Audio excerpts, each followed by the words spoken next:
വേദിയിലുള്ള എല്ലാവരും M T സാറുമായിട്ട് അത്രയേറെ ബന്ധമുള്ളവർ തന്നെയാണ്. എനിക്ക് 30 വർഷമായിട്ട് സാറുമായിട്ട് അടുപ്പമുണ്ട്. അതിനേക്കാളുപരി 10-11 കൊല്ലം മാതൃഭൂമി ആഴ്ചപ്പതിപ്പിലും പിന്നെ തിരൂർ തുഞ്ചൻ സ്മാരക ട്രസ്റ്റിലും അദ്ദേഹത്തിൻ്റെ കീഴിൽ പ്രവർത്തിക്കാനായതിൻ്റെ ഒരു ആത്മൈക്യവും കൂടെയുണ്ട്. എറണാകുളത്ത് എം ടിയുടെ തിരഞ്ഞെടുത്ത കഥകൾ സിനിമയാക്കുന്ന മനോരഥങ്ങൾ എന്ന് പറയുന്നൊരു പരിപാടി, അതിൻ്റെ ഒരു ലോഞ്ചിങ് പ്രോഗ്രാം നടക്കുന്ന സമയത്ത് തീരെ അവശനായിരുന്ന എം ടിയുമായിട്ട് സംസാരിച്ചു.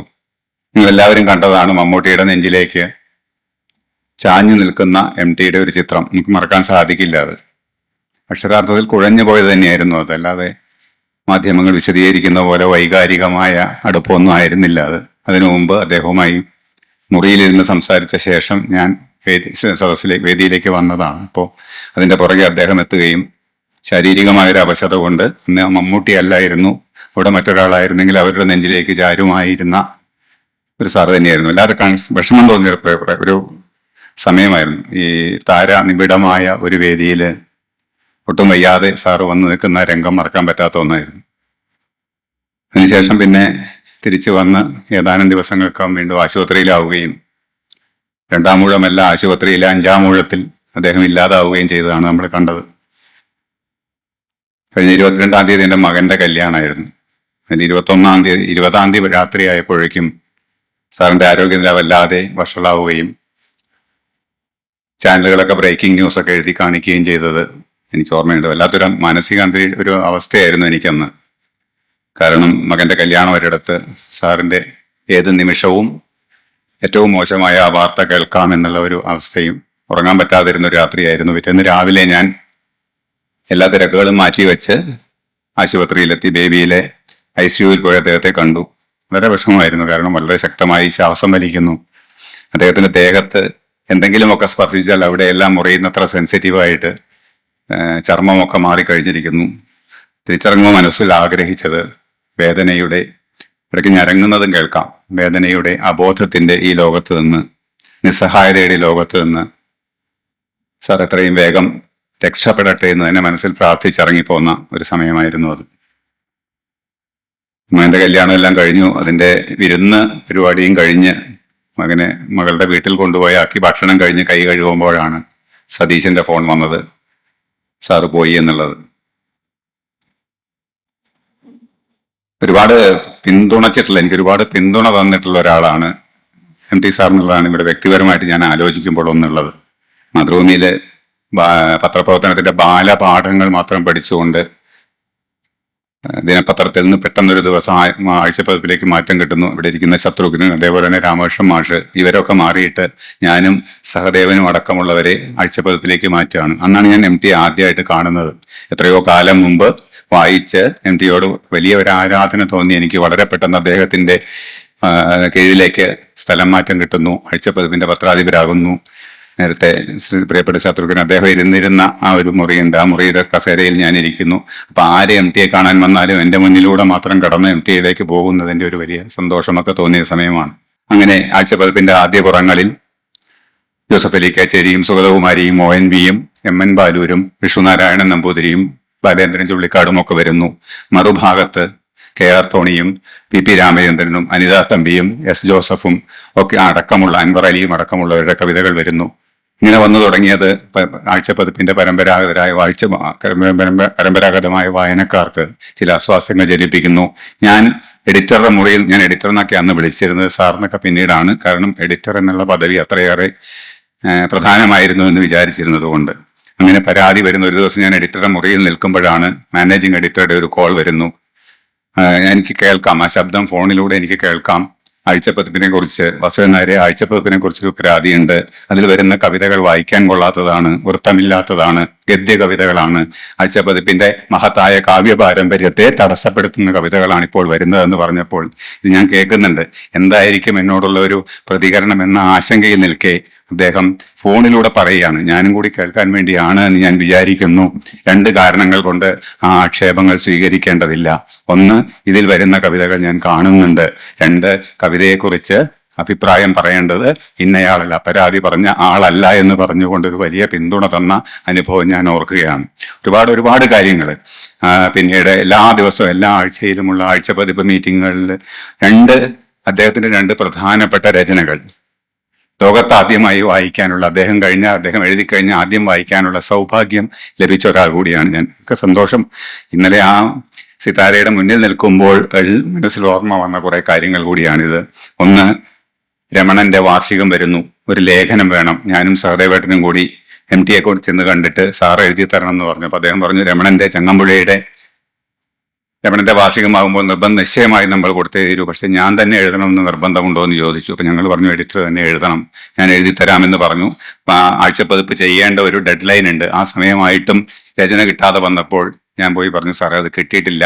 അദ്ദേഹം ഒന്നും പറയാതെ ഇരുന്നു. പിറ്റേന്ന് രാവിലെ 10 മണിക്ക് വരേണ്ട അദ്ദേഹം 8:30 വരികയും 1:30 മണി വരെ തുടർച്ചയായി എഴുതാണ്.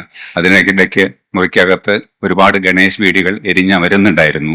ഒരു 1:30 മണിയായപ്പോൾ എന്നെ അകത്തേക്ക് വിളിക്കുകയും ലെറ്റർ പാഡിൽ നിന്നും വലിച്ചു കീറിയ കുറെ പേപ്പറുകൾ തന്നുകൊണ്ട് പറഞ്ഞു, ആഴ്ചപ്പതിപ്പിലേക്കുള്ളതാണ്, ഒന്ന് വായിച്ചു നോക്കണമെന്ന് പറഞ്ഞ് ഞാനത് വാങ്ങുന്നതിന് മുമ്പ് വേഗം തിരിച്ചു വാങ്ങിയിട്ട് അതിന്റെ ഹെഡിങ് ഇടുകയാണ്, രമണീയം ഒരു കാലം.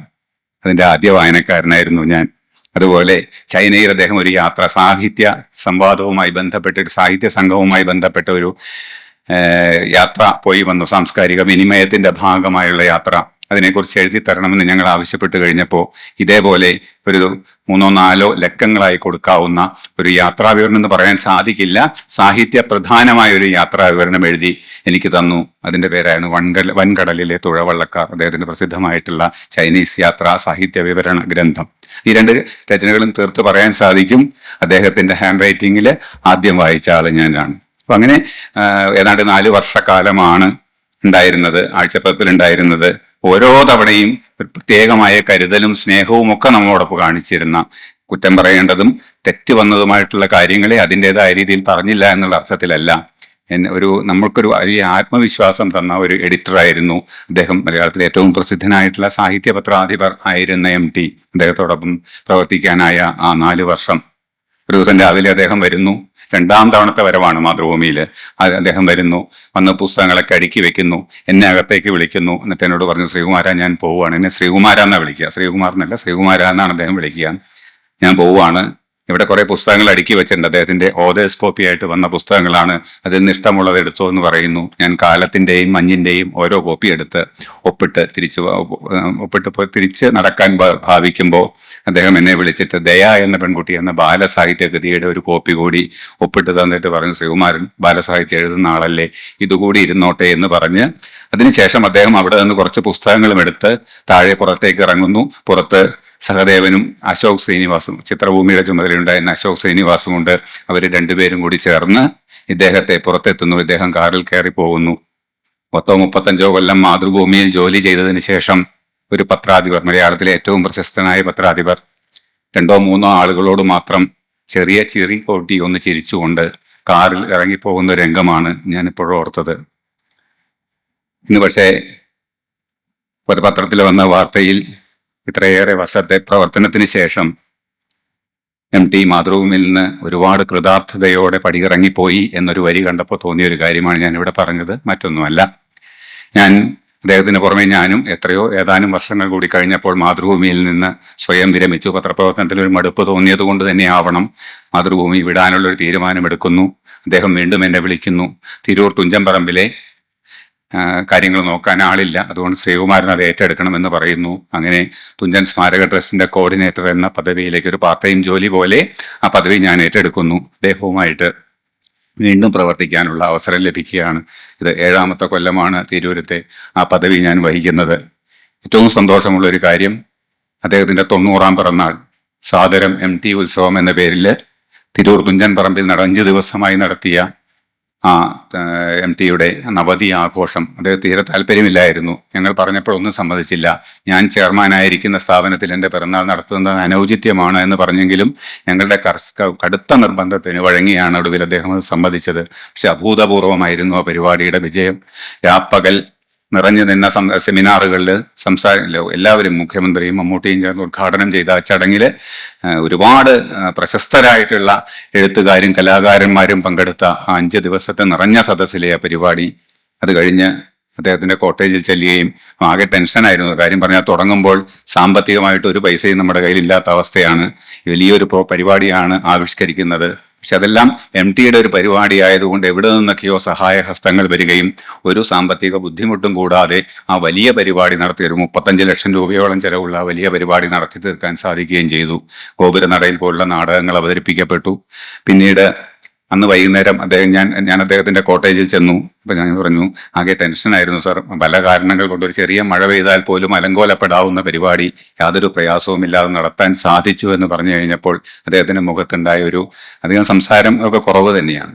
ഏതായാലും ആ സാദരം MT ഉത്സവം എന്ന ഒരു വലിയ അതിനുശേഷം ഒരുപാട് സ്ഥലങ്ങളിൽ അദ്ദേഹത്തിന്റെ നവതി ആഘോഷങ്ങൾ നടക്കുകയുണ്ടായി. എനിക്ക് ഉറപ്പിച്ച് പറയാൻ സാധിക്കും, 5 ദിവസവും പൂർണ്ണമായും MTയുടെ സാന്നിധ്യം ഉണ്ടായിരുന്ന തുഞ്ചൻ പറമ്പിലെ ആ നവതി ആദര പരിപാടി അത്രമേൽ മഹത്തായി തീർന്നു എന്നുള്ളത് എന്നെ സംബന്ധിച്ച് ഏറ്റവും വലിയ സംതൃപ്തി തരുന്ന ഒന്നാണ്. ഏറ്റവും ഒടുവിലായിട്ട് MTയുടെ ജീവചരിത്രം എഴുതുക എന്ന ഒരു വലിയ ദൗത്യം, വലിയ സാഹസം ഞാൻ ഏറ്റെടുക്കുകയുണ്ടായി. അത് വളരെ യാദൃശ്ചികമായിരുന്നു. ഒരു ദിവസം ഞാൻ അദ്ദേഹത്തിന്റെ ഫ്ലാറ്റിലേക്ക് ചെല്ലുന്നു. MM ബഷീർ സാർ അവിടെയുണ്ട്. ബഷീർ സാർ പെട്ടെന്ന് പറയാണ്, വാസുവേട്ടൻ്റെ ഒരു ജീവചരിത്രം വേണം, നീ എഴുതണമെന്ന് പറയുന്നു. എനിക്ക് ആകപ്പാടെ ഉൾക്കൊള്ളാൻ പറ്റാത്തതാണ്, വലിയ ഭാരിച്ച ഒരു ഉത്തരവാദിത്തമാണ്. ഞാൻ ഒന്നും പറയാതെ നിന്നപ്പോൾ സാറ് പറഞ്ഞു, കുറച്ചൊക്കെ ശ്രീകുമാറിന് അറിയാവുന്നതല്ലേ, നോക്ക് എന്നൊരു വലിയ ഒരു പച്ചക്കൊടി കാണുകയും ഞാനത് ഏറ്റെടുക്കുകയും ചെയ്യുന്നു. പിന്നീട് 1.5 വർഷത്തോളം മിക്കവാറും ദിവസങ്ങളിൽ ബാലൻ നായർ റോഡിലുള്ള ഫ്ലാറ്റിൽ ചെന്നിരിക്കുന്നു. ഓരോ ദിവസവും ആദ്യമൊക്കെ വളരെ പതുക്കെ പറഞ്ഞു തുടങ്ങിയ, വലിയ താല്പര്യത്തോടെ അല്ലാതെ പറഞ്ഞു തുടങ്ങിയ അദ്ദേഹം ക്രമേണ ഞാൻ ചെന്നിരുന്ന് നോട്ട് പുസ്തകം വിടർത്തി വെക്കുമ്പോഴേക്കും തലേന്ന് പറഞ്ഞതിൻ്റെ ബാക്കി ജീവിതാനുഭവങ്ങളെല്ലാം തന്നെ, വ്യക്തിപരമായ ജീവിതാനുഭവങ്ങൾ, എഴുത്തുമായി ബന്ധപ്പെട്ടവ, പത്രപ്രവർത്തനവുമായി ബന്ധപ്പെട്ട, സിനിമയുമായി ബന്ധപ്പെട്ട അനുഭവങ്ങൾ, ഇങ്ങനെ വലിയ വാങ്മയ ചിത്രങ്ങൾ പോലെ എൻ്റെ ഉള്ളിലേക്ക് ഇങ്ങനെ കടന്നു വരികയും അത് എഴുതുക എന്നുള്ളതിൽ അദ്ദേഹത്തിന്റെ ഒരു ആഗ്രഹം കൊണ്ട് മാത്രം ആരംഭിച്ച ഒന്നാണ്. ഏതാണ്ട് ആ ആത്മകഥ ജീവചരിത്രത്തിൻ്റെതായിട്ടുള്ള ആ രചന ഒരു 90% എത്തി നിൽക്കുമ്പോൾ, ഏതാണ്ട് 2-3 മാസം മുമ്പ് എനിക്ക് വലിയ ആശങ്ക തോന്നി. ഈ പുസ്തകം പൂർണ്ണമാകുമ്പോഴേക്ക് സാറ് കൂടെ ഉണ്ടാകുമോ എന്നുള്ള വലിയൊരു ആശങ്ക. പുസ്തകം പ്രസിദ്ധീകരിക്കണമെന്നും അതിൻ്റെ പ്രകാശന ചടങ്ങിൽ അദ്ദേഹത്തിൻ്റെ സാന്നിധ്യത്തിൽ പ്രകാശനം നടത്തണമെന്ന് ഒരുപാട് സ്വപ്നം കണ്ട ആളാണ് ഞാൻ. പക്ഷേ അദ്ദേഹത്തിൻ്റെ ശാരീരിക അവശതകൾ കണ്ടപ്പോൾ എനിക്ക് ആ പ്രതീക്ഷ ഉണ്ടായിരുന്നില്ല. 2-3 ആഴ്ച മുമ്പ് പല പ്രാവശ്യം ആശുപത്രിയിലായി. അവസാനം ഒരു ഓർമ്മയുള്ള ഒരു സമയത്ത് അദ്ദേഹം ആശുപത്രിയിലേക്ക്, അന്ന് ഈ ഞാൻ സിതാരയിൽ ചെല്ലുന്നു, അദ്ദേഹത്തോട് സംസാരിക്കുന്നു. അദ്ദേഹം ചോദിച്ചു, ശ്രീകുമാരൻ്റെ പുസ്തകം എന്തായി, വേഗമാവട്ടെ എന്ന് ചോദിക്കുന്നു. അത് കഴിഞ്ഞ് കുറച്ച് തുഞ്ചൻ പറമ്പിൻ്റെ കാര്യങ്ങളും പറഞ്ഞിരിക്കുമ്പോഴേക്കും മുഖം വിവർണമാവുകയും അദ്ദേഹത്തിന് ശാരീരിക അസ്വാസ്ഥ്യം നേരിടുകയും പെട്ടെന്ന് ICUയിലേക്ക് കൊണ്ടുപോവുകയും ചെയ്ത രംഗം ഞാൻ ഓർക്കുകയാണ്. അങ്ങനെ ആ ഒരു അവസ്ഥ. പക്ഷെ പിന്നീട് അദ്ദേഹം അതെല്ലാം മറക്കുന്നു. ഓർമ്മയുടെ ലോകത്ത് നിന്ന് പതുക്കെ മാധ്യമങ്ങളൊക്കെ എഴുതും, നേരിയ പുരോഗതിയുണ്ട്, അദ്ദേഹത്തിന്റെ ആരോഗ്യനിലയിൽ പുരോഗതി ഒന്നുമില്ല എന്ന് എനിക്കറിയാമായിരുന്നു. ഡോക്ടർമാർക്കും വലിയ പ്രതീക്ഷയൊന്നുമില്ല. ഏത് സമയവും എപ്പോഴും എന്തും സംഭവിക്കാവുന്ന ഒരു അവസ്ഥ എന്ന നിലയിലേക്കാണ് ആ കാര്യങ്ങൾ പോയത്. എനിക്ക് ഏറ്റവും വിഷമം തോന്നിയ ഒരു കാര്യം, ഓർമ്മയുടെ കാര്യം ഇങ്ങനെയാണ് മനുഷ്യരുടെ. ഒരു ദിവസം ഞാൻ അവിടെ ചെല്ലുന്നു, സതീശനുമുണ്ട്. അദ്ദേഹത്തിന്റെ ഓർമ്മയൊക്കെ ഇങ്ങനെ നഷ്ടപ്പെട്ടു പോകുന്ന ഒരു സമയമാണ്. എൻ്റെ മുന്നിലിരുന്നു കൊണ്ട് സതീശനോട് അദ്ദേഹം ചോദിക്കുകയാണ്, തുഞ്ചൻപറമ്പിന്റെ കാര്യം എന്തോ സതീശൻ അങ്ങോട്ട് പറഞ്ഞ് തുഞ്ചൻപറമ്പൊക്കെ മറന്നു തുടങ്ങിയ ഒരു സമയമാണ്. ഇപ്പോൾ അദ്ദേഹം സതീശനോട് ചോദിക്കുകയാണ്, തിരൂര് നമ്മളെയൊക്കെ സഹായിക്കാനായി നമ്മൾ ഒരാളെ നിയമിച്ചിരുന്നല്ലോ, എന്താണ് അയാളുടെ പേര് എന്ന് ചോദിക്കുകയാണ്. എന്നെക്കുറിച്ചാണ് ചോദിക്കുന്നതെന്നത് മനസ്സിലായി കഴിഞ്ഞപ്പോൾ ഒരു വല്ലാത്ത അന്തരീക്ഷം. പിന്നെ എല്ലാം മറന്ന് നമ്മളൊക്കെ ഓരോരുത്തർ ചെന്ന് കാണുന്നു. ഞാൻ കണ്ടു, ഞാൻ വാസുവേട്ടനെ കണ്ടു, നല്ല വ്യത്യാസമുണ്ട്, എന്നെ തിരിച്ചറിഞ്ഞു എന്നൊക്കെ പറയുന്നത് വെറും നമ്മുടേതായ സംതൃപ്തിപ്പെടലുകൾ മാത്രമായിരുന്നു. കുറച്ചു കാലമായിട്ട് ആരും ആരെയും തിരിച്ചറിയുമായിരുന്നില്ല. ആ ഒരു അവസ്ഥയിൽ ആ പുസ്തകം ഇപ്പോൾ പൂർത്തിയാവാൻ പോവുകയാണ്. എനിക്ക് തോന്നുന്നു കഴിയുന്നത്ര സത്യസന്ധമായിട്ട് ഈ ഒരു പുസ്തകം പൂർത്തിയാക്കുക എന്നുള്ളതാണ് എൻ്റെ ഒരു ഉദ്ദേശമായിട്ടുള്ളത്. അത് വരും തലമുറയ്ക്ക് MT ആരായിരുന്നു എന്ന് സത്യസന്ധമായി അവതരിപ്പിക്കുന്ന ഒരു പുസ്തകം എന്ന അവകാശവാദം മാത്രം മുന്നോട്ട് വയ്ക്കുന്നു. ഇന്നലെ അവസാനമായി അദ്ദേഹത്തെ ഒറ്റ പ്രാവശ്യമേ ഞാൻ കണ്ടുള്ളൂ, അതിൽ കൂടുതൽ കാണാനായില്ല. അദ്ദേഹം സ്മൃതിപഥത്തിൽ, നമ്മുടെയൊക്കെ സ്മൃതിപഥത്തിൽ അനശ്വരനായി നിൽക്കുന്നു. കൂടുതലൊന്നും ഇപ്പോൾ പറയാനായിട്ട് സാധിക്കുന്നില്ല. ഈ ഓർമ്മ, അദ്ദേഹത്തോടൊപ്പം കഴിയാനായ വലിയ സുഹൃത്തത്തിന് നന്ദി പറയുന്നു. മറ്റൊന്നുമില്ല. ആത്മാവിന് നിത്യശാന്തി നൽകുക എന്നൊക്കെ നമ്മൾ പറയുന്ന സ്ഥിരം വാക്കുകൾ വീണ്ടും പറയുന്നില്ല. മനസ്സിലെപ്പോഴും MT ജീവിക്കുന്നു, അമരനാകും.